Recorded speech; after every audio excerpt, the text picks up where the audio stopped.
Bienvenidas, bienvenidos a un nuevo podcast aquí en el canal de Busquets Creativos.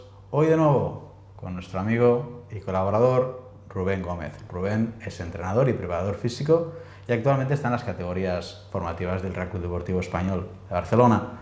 Rubén, bienvenido. ¿Cómo estás? Encantado, muchas gracias por la invitación. A ti por volver a estar con nosotros y hoy hablaremos de su propuesta, las 6 claves que nadie enseña. Rubén, ¿cómo llegas a desarrollar las 6 claves? O dicho de otra manera, ¿cuál es el método? Mira, yo llego un poquito al método un poco porque de alguna forma emerge a través de recordatorios y a través de mi trabajo con jugadores. Yo al final en mis inicios trabajo en una tecnificación con un amigo tuyo que es Santi Álvarez, es una tecnificación en Fama. Un saludo, Santi. Un saludo, Santi. Que no nos vas a ver, te lo tendremos que llevar nosotros el vídeo, pero bueno, un saludo y un abrazo muy fuerte. Y bueno, eso me da la oportunidad de trabajar con muchos jugadores. Una de las partes con la que acabábamos la tecnificación era con la finalización. Entonces eso lleva implícito golpeo tanto con pierna hábil como con pierna menos hábil. Ajá. Entonces, ¿qué te encuentras ahí? Pues muchos jugadores que no dominan las dos piernas y de alguna forma para poder ayudarles emerge en mí un poco el recuerdo que utilizaba mi padre conmigo para enseñarme a golpear, en este caso con mi pierna buena cuando era pequeño, ¿no? Que él me colocaba un poquito la posición del cuerpo, cómo tenía que colocar, dónde tenía que colocar el pie para golpear bien el balón. Entonces de alguna forma es como que emerge ese recuerdo en mí y empiezo a hacer lo mismo con los jugadores. Empiezo a hacer lo mismo con los niños, les empiezo a colocar y veo que empieza a funcionar. Que es como que, ostras, en pocos intentos lo consigue. Y entonces esto me hace replantearme, decir, si una habilidad que cuesta tanto aprender como ese golpear con pierna menos hábil, que cuesta mucho, que frustra mucho, hay un método que te permite ir un poquito más rápido, pues yo creo que eso puede ser interesante y puede ayudar a muchos jugadores. En el podcast anterior hablábamos de Mesut Özil y de su pierna, pero como sus condiciones de inteligencia le daban tantos recursos, pues apenas se notaba. He visto en tecnificaciones a niños hacer una escalera y tropezarse con ella, enrollárseles en la pierna, porque no sabían utilizar pues, las dos piernas en un ejercicio y ahora mismo recuerdo a dos, uno que fue un escándalo y el otro que llevaba muchos años jugando a fútbol, era buen jugador, pero que no sabía hacer una escalera, porque sobre todo con la pierna izquierda, la pierna no le seguía. Eso, ¿cómo lo trabajas? ¿Cómo analizas y cómo identificas ese y de dónde viene? Mira, eso yo creo que viene sobre todo de un tema de propiocepción, es decir, al final las caderas lo que te restringe es un poco el espacio que hay, es un espacio diminuto donde no entra el pie entero. Un espacio reducido. Es un espacio reducido donde el pie entero no entra. Entonces tú tienes que un poco sentir, apoyar con la parte más delantera del pie y para eso tienes que saber cómo está el pie posicionado. Si tú no sabes cómo el pie está posicionado porque no tienes esa propiocepción, seguramente vas a fallar. Y lo que pasa en las caderas es muy similar a lo que pasa con la pierna menos hábil. Los jugadores no son conscientes de cómo tienen el tobillo, la rodilla en el momento del golpeo. Entonces eso hace que muchas veces, y es una de las claves, ¿no? En Argentina la pierna mala se dice muchas veces la pierna de palo, no como un pirata. Pierna de palo. La pierna de palo. ¿Por qué? Porque es como un palo la pierna, no hay flexión de rodilla. Entonces eso hace que cueste mucho porque no saben cómo flexionar la rodilla en este caso y eso es lo que te da la fuerza en el golpeo. Wow. Entonces un poco lo de la escalera viene un poco por ahí, a lo mejor el jugador, porque por ejemplo el calzado, pues oye, el calzado que utilizamos es con una suela muy gruesa, eso hace que tengas menos propiocepción del pie y que en situaciones un poquito más de habilidad, más finas, te cueste un poquito más aprender esto. Y con una de tus claves, que es visualizar el movimiento, ¿qué significa y cómo afecta al jugador? Bueno, es al final enseñarle al jugador cómo tiene que ser el movimiento un poquito en cámara lenta. Es que se vaya visualizando de cómo tiene que colocar cada parte y de esta forma, poco a poco, le vaya metiendo velocidad al movimiento. Es un poco, esa sería la idea. ¿Qué diferencia has visto en jugadores que entrenan mucho y en jugadores que entrenan entendiendo lo que hacen? Vale, esto es un poquito la guerra un poco entre, ¿no? Talento y esfuerzo, ¿no? Ajá. Normalmente yo lo que veo es que el jugador que entiende o que se para normalmente va un poquito más sobrado, le pilla todo un poquito antes. Muchas veces no es cuestión de esfuerzo, que sí que lo es, pero ese esfuerzo, si está mal dirigido y está mal enfocado, va a llevar un poquito a lo que pasa con los jugadores que practican con la pierna mala y no les sale, que se esfuerzan, se esfuerzan, se esfuerzan, pero el progreso es prácticamente nulo. Entonces esos jugadores que se paran, que entienden, normalmente resuelven todo mucho más fácil. Me viene a la cabeza un ejemplo, este no sé si me lo explicaron, no sé si porque lo vi en la prensa o porque me lo explicaron en su momento en la carrera, de Mirotic. Mirotic cuando va a la NBA, él su sensación en cada partido es que está dando el 100%, que cada partido es el 100% para él. Y no lo daba. No, el tema es que él veía a los jugadores con los que se enfrentaba y decía, estos, tío, van sobrados, tío, van al 50-60%. Y muchas veces yo esto lo extrapolé a que tú en la élite, realmente el mantener un 100% cada partido es muy difícil. El ser humano como especie le cuesta mucho gestionar eso y creo que es uno de los motivos por los que hay tantas lesiones en la élite. Pues al final el ir 100% cada semana, llega un momento que el organismo no puede.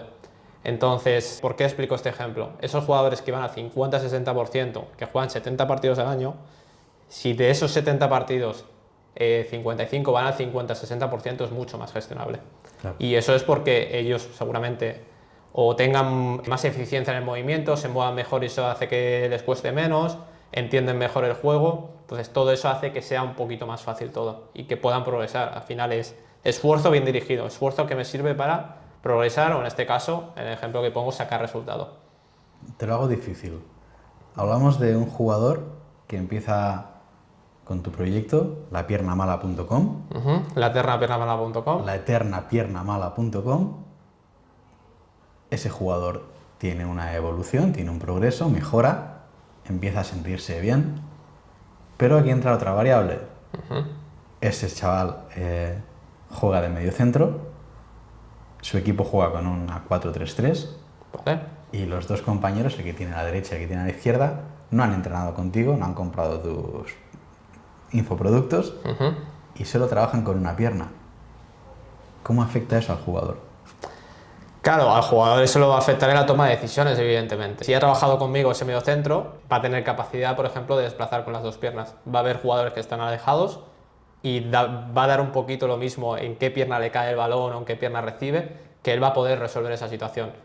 Sus dos compañeros que son interiores, que solo tienen una pierna, si se la controlan y se la colocan en su pierna buena, van a poder hacer ese desplazamiento, pero si el rival es inteligente, ve que su pierna hábil es, en este caso la derecha, por poner el ejemplo, y lo orientan hacia la otra pierna, ese pase no es posible para ese jugador. Entonces, ese mediocentro tiene bastante más ventaja y tendrá que tener en cuenta a sus compañeros para darse la pierna buena siempre que pueda, o puede decirle, oye, que sepáis que he hecho el curso de la eterna de pierna mala y me fue de maravilla. Qué bueno. Y me dan a conocer y... Esto que acabas de decir, le damos otra vuelta, porque hace poco en un partido de mi peque jugamos contra unos rivales y los entrenadores iban a saco, a destajo. Y recuerdo que los mensajes de los entrenadores eran, bueno, además de dale con el codo, dale codo, yo pensaba, wow. El siguiente mensaje era, es diestro, o ese es zurdo, como diciendo, claro, dan por hecho de que ese jugador no sabe jugar o no es hábil con las dos piernas. Totalmente, y es una táctica que funciona, porque normalmente la mayoría de jugadores, cuando les orientas a su pierna menos hábil, les complicas bastante la toma de decisiones. Entonces, de eso es una consigna que vas a ver mucho, incluso en la élite. En la élite vas a ver el delantero que siempre presiona, si va a presionar al portero, siempre va a tapar su pierna hábil, si va a presionar al central, va a intentar tapar normalmente su pierna hábil, a no ser que tengan otro tipo de táctica, como, oye, me interesa que reciba tal jugador, entonces vas a orientar para que reciba ese jugador para presionar a ese jugador, ¿no? Pero es que es una táctica que funciona. La mayoría de jugadores no dominan las dos piernas. Es una forma de presionar que funciona bien, por eso se utiliza. Te pongo un ejemplo de la élite, Lamine Yamal. Perfecto. Es un jugador que tiene esa perfilación, orienta y la pone por la izquierda. En todos los partidos, lo hace varias veces. ¿Por qué no entran y no le dejan jugar? O sea, le evitan hacer esa jugada. Porque son jugadores que, tienen muchos recursos, entonces tú al final, si yo soy defensa y tú me vas a hacer el 1 contra 1, cuantas más opciones tengas de salirme, más difícil va a ser para mí acertar. Entonces, si yo, por ejemplo, sé que solo eres bueno con tu pierna derecha, te voy a tapar eso y ya está, porque si te vas por la izquierda seguramente te recupere fácil. Ahora, si yo sé que eres un jugador que eres bueno saliendo por derecha y saliendo por izquierda, y aparte que no sé cómo vas a salir por derecha y por izquierda, ya vamos añadiendo más Y tienes factores, ese porque golpeo, ¿no? Lamine Yamal, por ejemplo, finta mucho, hace muchas fintas. Ajá. Igual un poquito parecido a Messi. Messi finta mucho. Entonces, ¿cuál es la duda que me generas? Vale, sé que a lo mejor Messi hacía siempre la misma jugada, Arjen Robben hacía siempre la misma jugada, Lamine también tiene sus jugadas favoritas, ¿no? Hostia, Robben era... Pero, exacto, Robben era siempre la misma. Era una barbaridad. Era una barbaridad. Pero no sabes cuándo te lo va a hacer. Entonces ya es una variable que dices, vale, sé que me vas a hacer eso, pero no sé cuándo. No sé cuándo, no sé cuándo, no sé cuándo. Y el dominio, en este caso, el poder de la jugada lo tienes tú, ¿no? Como atacante. Entonces, eso es un poco eso lo que le ayuda a Lamine. Y luego, por ejemplo, a Lamine, recuerdo, no sé si fue un clásico el año pasado, meter un gol con la derecha. Es decir, Sí, correcto. en Correcto. esos niveles no hay pierna mala. Ahí no hay pierna mala. ¿Cuánto tiempo puede tardar un jugador contigo en aprender a utilizar su pierna mala? Y te lo pongo más difícil, al mismo nivel que la pierna buena. Vale, esos son dos niveles diferentes. ¿Por qué? Porque... No me vayas en fuera de juego ahora, ¿eh? No. Respóndeme la pregunta. No, te comenté en el anterior podcast el tema del efecto wow, ¿no? Del efecto, ostras, no dominaba y ahora el balón sale. Entonces, ese efecto wow, esto es relativamente rápido. Depende mucho del jugador, porque depende también mucho del nivel, de cuál era su nivel anterior de su pierna menos hábil, pero esto, en los mejores casos, en el primer intento, en los primeros intentos, son los mejores casos. Puede haber casos que tenga que corregir más cosas y eso ya lleva un poquito, a lo mejor, pues, oye, ese día no lo resuelves, pero lo resuelves el día siguiente o lo resuelves en esa semana, suele ser bastante rápido. Ahora, el ejemplo que me pones, que sería, por ejemplo, un ejemplo de jugador, Santi Cazorla, ¿no? Que te pone los corners y las espaldas, las tira con las dos piernas. Eso ya lleva un poquito más de tiempo, porque al final tienes que pulir mucho el movimiento, te tienes que ver cada fallo y corrigiendo todo, entonces eso lleva ya un poquito bastante más de tiempo. Recuerdo un partido, ahora que mencionas a Santi y a otro amigo, a Miguel, desde aquí un saludo Miguel, nos invitó a ver un Villarreal-Granada hace 2 años con Santi Cazorla, 2 o 3 temporadas. Y Santi Cazorla salió en segunda parte, cambió el partido. Totalmente. Increíble. Antes de cerrar, quiero hacerte otra pregunta, porque hablamos para los peques, pero también hablamos para los padres y para las madres. A las madres y a los padres que ven este vídeo, ¿qué le podemos decir de cara a que su peque esté con nosotros, esté en laeternapiernamala.com, para que se hagan un poco a la idea de cómo han de ser constantes en ver las mejoras en su hijo y cómo han de guiarle para que realmente se dé conciencia de que lo pruebe, de que se atreva, de que sea valiente, porque a lo mejor empieza con laeternapiernamala.com contigo y luego llega al campo y dice, ostras, pues a lo mejor no lo pruebo porque mi entrenador falla y mi entrenador no... Es decir, ¿cómo debe un padre o una madre darle el feedback a su peque para que se atreva a jugar con una pierna mala? ¿O eso no va a pasar? Pregunto. Yo para mí eso es un poco... Tiene que transmitirle a su hijo o a su hija, en este caso, porque también, oye, el fútbol femenino también está en auge y está invitado, por supuesto. Al final es el cómo veas el fracaso o cómo veas el fallo. Si lo ves como algo negativo, lo vas a evitar. O sea, y lo vas a evitar hasta que no domines al 100% esa pierna, lo vas a evitar. Entonces, es un poco la trampa del perfeccionismo, ¿no? Que queremos ser muchas veces perfeccionistas y no es necesario. Entonces, si tu hijo tiene el punto de vista de que, oye, que no pasa nada porque te salga mal al principio, sino que a veces es necesario, bueno, es que es necesario, es que tienes que fallar, yo creo que el niño se va a sentir un poquito más tranquilo y se va a atrever. O sea, empezará a lo mejor por un pase, oye, un pase que me están tapando mi pierna buena, pues lo doy con la otra pierna, perfecto, hay éxito. O no hay éxito y no pasa nada. Oye, hay pérdida de balón. ¿Qué puedes hacer si hay pérdida de balón? Presionar la pérdida. Presionamos, recuperamos, ya está, has fallado, no pasa nada. Tú ves un partido de primera división, fallan muchos pases. Incluso a veces, y sobre todo esto se ve mucho más in situ, en campo, se meten unas piedras a veces. Lo que pasa es que tienen una calidad de locos superior y son capaces de controlar esas piedras, ¿no? Pero que fallan mucho también, fallan muchos pases y aún así, oye, el juego sigue porque hay muchos fallos que no son determinantes. A lo mejor, yo qué sé, le meto un pase al lateral, se lo meto 2 metros alejado, el balón sale. Bueno, pues saque de banda en contra, oye, nos colocamos, lo presionamos y ya está. Ese es el efecto negativo que... En el Real Madrid, no sé si fue Mbappé a Vinicius, hubo un pase que el jugador no lo esperaba, intentó llegar y la pelota se fue a la grada. Claro, entonces, por ejemplo, me estás poniendo el caso, ¿no?, de que el entrenador de su equipo, en este caso, aprieta mucho, Hablamos ¿no? de categorías inferiores, Claro. hablamos de categorías, y yo esto lo digo mucho, donde los entrenadores precisamente a veces se olvidan de que es fútbol formativo, pero hablamos de la seguridad que necesita el chaval, el peque, la peque, para poder probar. En fin y al cabo, en la prueba y en el error está el aprendizaje, si no te equivocas. ¿Cómo le trasladas tú a un niño o a una niña el, oye, que aunque tu entrenador te apriete, pruébalo? Bueno, mira, esto aparte me recuerda un poco a mí en el fútbol base. Yo también tenía un entrenador que era bastante exigente. Entonces mi padre siempre me decía un poquito, por intentar ayudarme, en este caso me decía que no le hiciera caso, ¿no? Que era una buena idea, ¿no? Pero tú al final tienes que hacer en parte caso al entrenador, porque el entrenador te va a poner en función de que le entres en su plan. Es decir, al final el entrenador quiere ganar. Es decir, el beneficio para el equipo es que él gane. Si tu toma de decisión, aunque no sea lo que el entrenador te pide, le hace ganar, Te va a poner.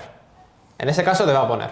Entonces ya es una forma de decir, oye, no te tomes tan en serio al entrenador. Pero yo creo que el consejo es ese, no te lo tomes tan en serio. Tú al final estás jugando a fútbol, estás haciendo lo que te gusta.